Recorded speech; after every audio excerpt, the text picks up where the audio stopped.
कहाँ रखी है लुंगी? अरे वो तो विभा ने परसों ही धोकर रखी थी आपकी अलमारी में, देखो वहीं होगी। वो ना मैंने आज धो दी, मुझे लगा कि गंदी हो गई होगी।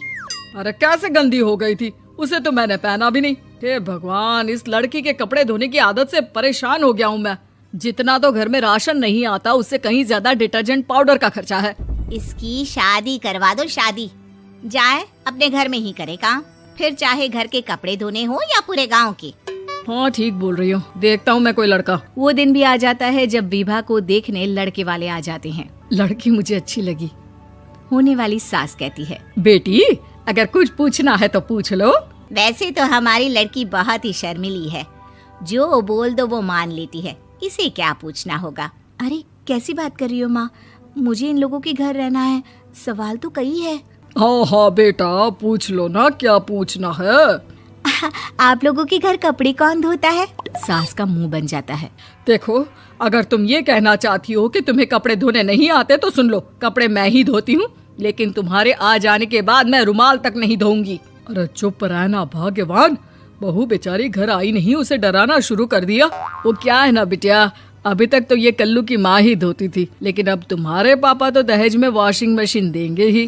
तभी विभा की माँ बोल पड़ती है, सवाल भी पूछा तो क्या। वैसे भाई साहब, मशीन की तो फिर भी कपड़े धोने की कैपेसिटी होती है। मतलब जो बिटिया दे रहे हैं ना विभा, इसे कपड़े धोने का बहुत शौक है। ये आप लोगों के क्या, आस पड़ोस गांव मोहल्ले सबके कपड़े धो दे और उफ तक ना करे।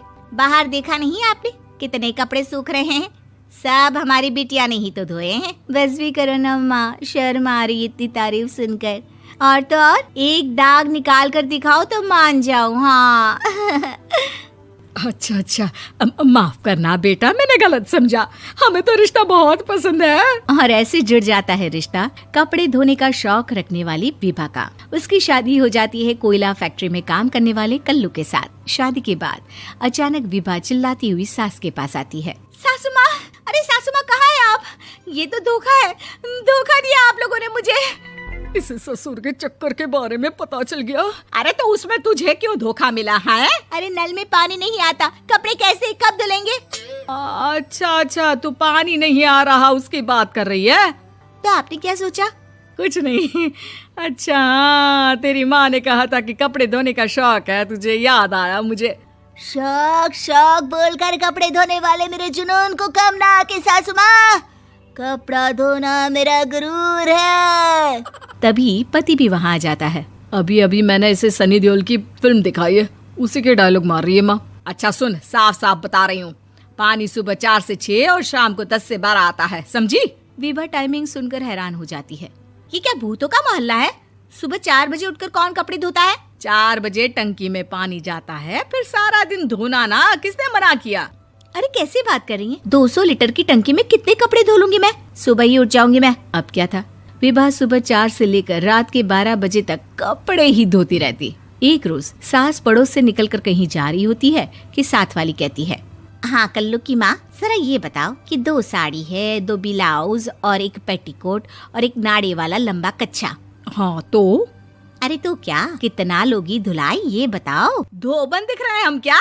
हमारे पति सरकारी नौकरी से अभी रिटायर हुए हैं और बेटा सुपरवाइजर है कोयला फैक्ट्री में। धोबन समझ रखा है हमें? हाय रे कल्लू की अम्मा, माफ कर दो, वो तो मोहल्ले में यही सब बता रहे थे कि तुमने बहू को कपड़ा धुलवाने के काम में लगा दिया है। सास को पड़ोसन की बात सुनकर गुस्सा आ जाता है। वो घर पहुंचती है जहां घर के बाहर ही इतने सारे कपड़े सूख रहे होते हैं जितने कि किसी धोबन के घर पर। अरे ओ कल्लू की दुल्हन, बाहर निकल। माँ जी यहीं आ जाओ, बाथरूम में चादर धो रहे हैं हम। अरे अभी हम धोते हैं, तुमको बाहर निकलो। ये आस पड़ोस वाले बोल रहे हैं कि हम बहू से कपड़े धुलवा कर उसे कपड़ा धोने वाली बना दिए हैं। अरे छोड़ो ना माँ जी, किन लोगों की बातों में आती हो? आस पास के लोगों का तो काम ही होता है कि वो किसी तरह सास बहू को लड़ा दे। बहू सारे घर के कपड़े धोती है, ये क्या कम है? बोलिए। सास को भी लग जाता है कि वो बहू का ये सनकीपन नहीं छुड़वा सकती, इससे अच्छा है कि खुद ही चुप हो जाए। एक रोज सास और बहू मंदिर जाते हैं, जहाँ सास की साड़ी वहाँ खड़ी भीख मांगने वाली से मिलती है। माँ जी क्या बात है, आपकी साड़ी उस भिखारन से कितनी मिल रही है ना? हाँ देखो तो दोनों की साड़ी मिल रही है। क्या बात है कल्लू की अम्मा, तुम खुद को तो अफसर की बीवी बताती हो और ऐसी सिंपल सी प्लेन साड़ी पहनकर घूमती हो। सिंपल और प्लेन नहीं है ये साड़ी। तो क्या सोने के धागे से फूल बने हैं? कुछ भी सासू माँ, कुछ भी।